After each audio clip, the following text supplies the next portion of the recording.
Alright guys, hi, it's Michael here. I'm just going to talk to you a little bit about this camera here, the Sony a6000. Now this camera is a cheap little camera. You can get them bargain priced at the moment, probably less than $600 if you look around, $600 Australian that is, which is, you know, probably like, I don't know, $450 American or something. I don't know, do the maths. This is a ripper of a little camera, absolute ripper. Now this camera is, I think it's about 2 to 3 years old now. Now really, when this came out, the stuff that this camera can do is just phenomenal. It was an absolute leader of the pack at the time. You know, this set the standard for really mirrorless cameras to come. The focusing is just really, really good, like amazingly good. The continuous shooting, you know, I think you can go at 11 frames per second. It's just ridiculous, you know. Focus tracking is really, really good. I know it's not as good as maybe, you know, some of the newer released mirrorless cameras that have come out, but hey, this is, let's put things into perspective. This is a camera that's, you know, sub $600, and you're getting really, really top-notch performance. And then there's the images that come off the sensor. Whoa, they are nice. Really, really, really nice pictures. Like, I love the colors and everything that this Sony produces. I've had an a7R. I've had a couple of their you know, their bigger cameras, the mirrored ones that have the translucent mirror. They work alright, but they're sort of, I don't think they're putting anything into those cameras anymore. But this guy, this was the game changer.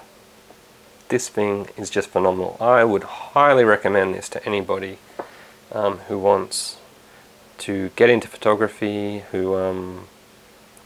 or who knows a bit about photography and just wants a lighter package. Look how light it is. This thing is so light. It's just unbelievable. It's so light. I mean, the grip is good size. I mean, I've got, you know, a fairly good size hand, not the biggest hand, but it's comfortable to hold, you know. It's got the shutter release at a nice angle. I like having it forward and sloping away from my finger, because I hate these ones that are on top, flat and square. I mean, does your finger go like that, or does your finger go like that? I don't know. When I'm holding camera, my finger's going at that angle. That could even be more of an angle if you ask me. But to have it on top going straight down, that's just awkward. You know, that's bad ergonomics, really. That's the truth. I mean, we've got the DSLRs that, you know, have the grips that go like that, and now we're sort of going back to these retro classic sort of cameras which are ergonomically just crap. And like, and people are raving about it, like, oh, it's the best thing ever. But come on, I mean, are you serious, or do you just like the look of the camera? You know, like, I'm thinking they just like the look of the camera. Anyway, yeah, I would use this camera with prime lenses only. Here I've got a Sigma on it. It's a 19mm 2.8.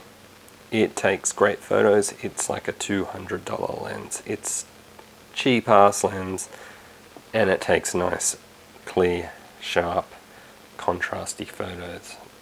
No issues there, no complaints. I've also just got the 35mm Zeiss lens, the 2.8 Zeiss lens, 35mm, which I use on this.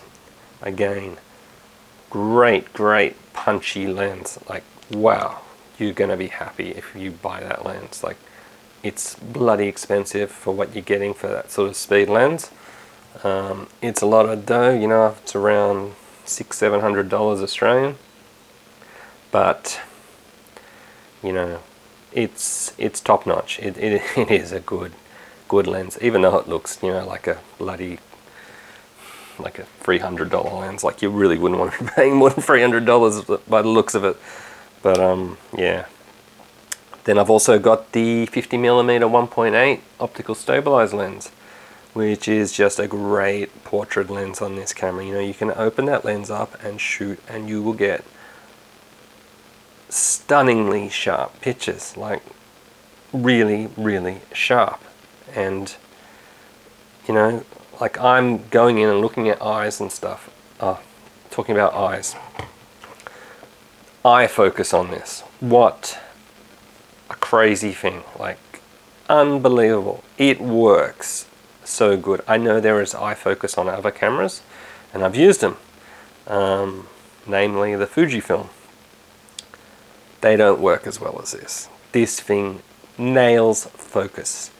It nails it. You know, when you press the button and it locks on the eye, bang, it's focused, you know, probably 90% of the time. You're going to get a sharp shot as long as you're holding the camera steady and you're using the appropriate shutter speed, of course, and your subject's not jumping around.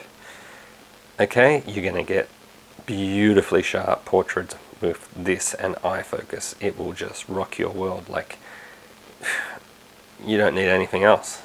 You know, I turn up to photo shoots all the time with this camera, and you know, I'm sure the models and subjects are looking at me and they're like, my god, this guy's shooting me on this camera, looks like a point and shoot over there, and what the hell's he doing, you know.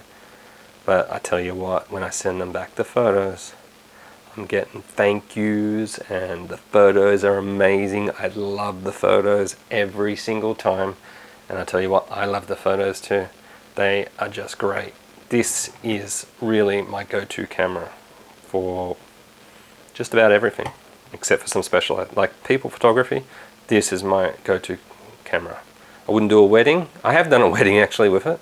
The trouble with weddings is you're going to have low light situations where it's not the best, and you're going to also have a lot of movement where it's not the best. If your subject's still, you will not have a problem with this. You're going to get crazy good sharp photos with this, beautiful photos, and you are going to nail that eye focus, like, without even thinking about it. All you got to do is just press a button and focus on the eye. You're done. So easy. It makes photography easy. You know, somebody else said that. I don't know who said that. I'm pretty sure somebody said that, but it does. The Sony, I think it was Gary Fong, said he lent the camera to somebody and they said that it makes photography easier. But it does. It's so true. Like, these Sony cameras make photography easy. You know, really, you can just, if you just got a few basic skills, you know, you can learn how to do this. You know, I could teach somebody how to do this in, you know, probably half an hour. I'd have them shooting really great shots. Just a few simple instructions about composition and things. In saying that, of course, there's a lot of processing and developing that goes on behind the scenes. That is another story. But to actually get the shot, this little baby here, this a6000, a cheap little camera, and the lenses aren't expensive. Like I said, $200 lens there, the 50mm, beautifully sharp lens, probably, I think it's about $400 or something. I'm not exactly sure, the prices are changing all the time. You can go check it out yourself, but it's not expensive. These lenses aren't super expensive, they're not super huge. Look how small it is. I can just hold that all day long, no problem. Unreal. Love it. Love it. Absolutely love it. You know, I know there's some new models out now, the 6300 and the 6500. I'm very curious about the 6500 with its stabilized image sensor. I'd love to get my hands on one, but at the price they're charging, you know, you could go grab yourself a a7 II, which I'm pretty sure might be a better bet. But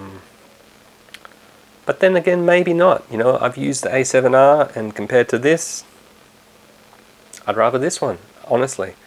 I've gotten, okay, using the A7R against this, I get better results with this. Don't ask me why. Maybe I had a bad copy of the A7R. Maybe I was doing something wrong. I don't know. But that's my opinion. If you said to me, go and shoot somebody, here's an A7R, and here's this, I would say, I'll take the a6000, thanks. Because I just know the shots are like bang, bang, bang. You don't get the best EVF here. This viewfinder is good. It's you know, a bit of a lower resolution than what's coming out these days, but my God, you can still see how good the shots are in there, you know, as you're going, and that's a really, really important thing to have an EVF on a mirrorless camera.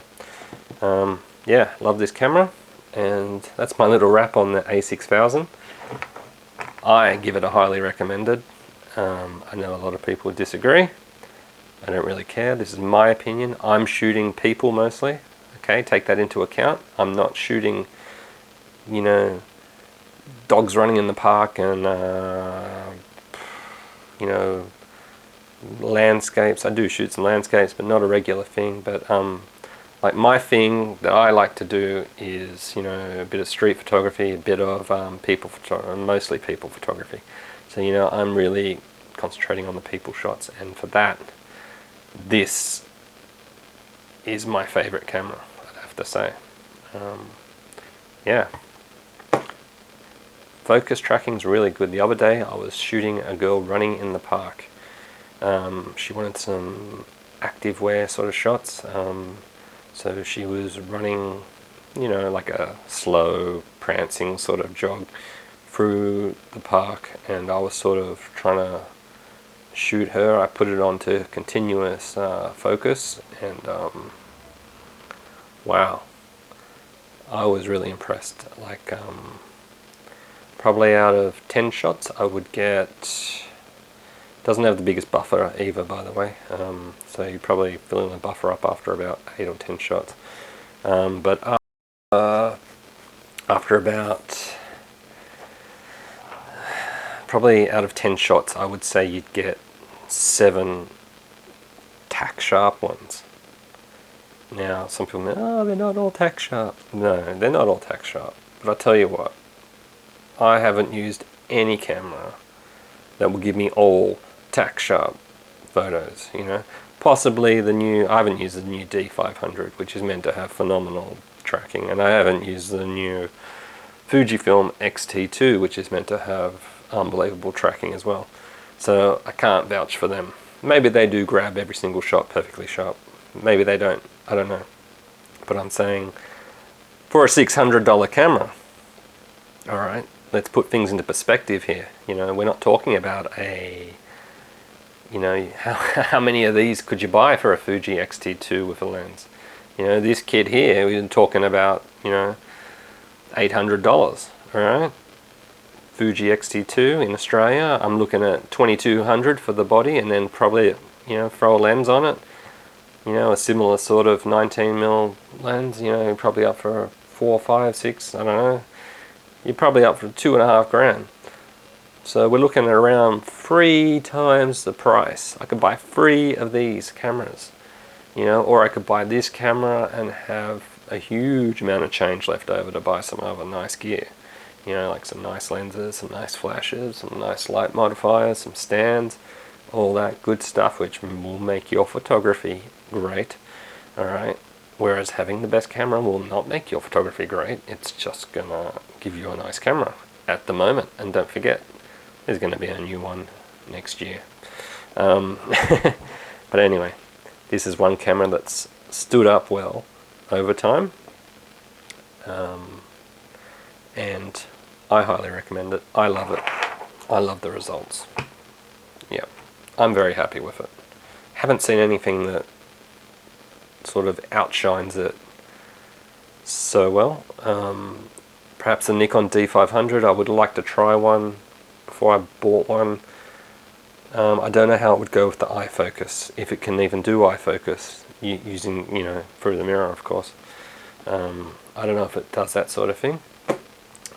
I'm assuming that it wouldn't, although it's got a massive RGB sensor on the, you know, they've got a secondary mirror behind the mirror which goes down to the RGB sensor, and it's got some huge ridiculous RGB sensor down there which is like another, it's taking another photo virtually of the scene. Whereas, you know, yeah, I'm just rambling on now. Anyway, that's my thoughts. If you do get one, enjoy it, make the most of it, set it up. You know, the settings are hard and a bit fiddly, but you know, you'll get the hang of it once you've used it for a little while. And just take some great photos with it and you'll just be amazed. Get some good prime lenses, but you know, you really want some good prime lenses. You don't want to be mucking around with some slow lenses on an APS-C camera in general. You know, you put it on any APS-C sensor, a slow lens, and by slow I'm talking about, you know, your 3.5 and up zooms. They, you know, you can get some really sharp images, yes, but you know, when you want to get the subject isolation, which most of us do, you know, and I'm not talking about eye isolation, you know, I'm not talking about shooting it at 0.95, you know, so that one eyeball is in focus, you know, and the rest of the person is blurred. You know, it's just ridiculous. I mean, that is not what photography is all about either. And a lot of people are doing that crap now too. No, that's why the 35mm 2.8, you know, on this, you know, if you converted that over to a full frame, it's probably like a around the 50, I don't know, probably like a 50 f4, maybe even higher, maybe 5.6 equivalent. No, it's probably like an f4, I'd say, like a 50 f4 on a full frame. So you know, that's the sort of depth of field you're getting, and but you know, you can work with that. You know, there's a lot of variables in depth of field. You know, you're coming close to your subject, and bang, you got shallow depth of field. You know, your background's going to be blurred. You pull your subject away from the background. You know, you don't have your subject hard up against the wall and expect the wall to be blurry. You know, there's so many things. But yeah, that's another subject, isn't it? I'm just rambling on again. Anyway, highly recommended. Hope you like this video. Take care, and I hope to make more videos in the future. Bye now.